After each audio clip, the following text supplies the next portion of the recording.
Ito ang pinakaayaw ng mga anti-Duterte. Panoorin natin. Usa ka Japanese nga negosyante ang planong magbuog investment sa Davao City sa natag sa turismo. Good news sab sa mga gustong moadto sa Japan, sanglit ginatun-an karon ng pag-abli og direct flight nga Davao Tokyo. Si Regine Lanuza sa report. Malipayong gibalita ni Committee on Finance Chair Councilor Mirna Daludo Ortiz kaganinang buntag ato sa gipahigayong regular session nga nahimong mabungahon ng ilang gihimong pagbisita sa nasod Japan sa nakalabayng bulan. Gani karong semana lang, dunay Japanese investor nga gikan sa Tokyo, Japan ang nianhi na dinhi sa syudad aron O di ba? Ang sarap ng triple sa Shitaba na tsaa habang nanonood ng balita tungkol diyan sa investor ng Japan planong mag-invest sa Davao. Grabe naman 'yan. Bakit balita na 'yan dapat sinabi planong mag-invest sa Pinas? Ang balita kasi planong mag-invest sa Davao City. Yan ang ayaw ng mga anti-Duterte. Ito mang taga-Japan, bakit sa dami-dami ng lugar sa Pinas, ba't sa Davao City pa?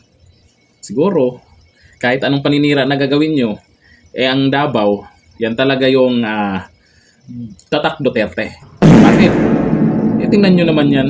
Diyan sa Davao City, meron akong kakilala dyan. Diyan daw, kahit makatulog ka sa tabi ng daanan na may cellphone ka sa bulsa, may wallet ka sa bulsa, pagising mo kinaumagahan, hindi nawawala, nandun pa rin daw. Aba, yun ang magandang lugar. Takot yung mga masasamang loob. Duterte ba naman? Tapos may tiwala itong investor ng mga investor ng Japan na hindi sila malulugi diyan. Bakit sa Manila? Hindi ba pwede? O sa ibang lugar, sa Leyte, sa kung saang lugar man. Yan ang dahilan kaya naging pangulo si dating Pangulong Duterte. Yan ang dahilan yung Davao City na yan kaya nagtiwala yung taong bayan kay dating Pangulong Duterte. Yan talaga ang naging dahilan. Kasi siyempre, kung matino kang leader, mismong lugar mo, ang una mong ayusin. Mismong lugar mo, ang una mong linisin. Mismong lugar mo na makikita ng taong bayan na may nagagawa pero hindi nangungutang.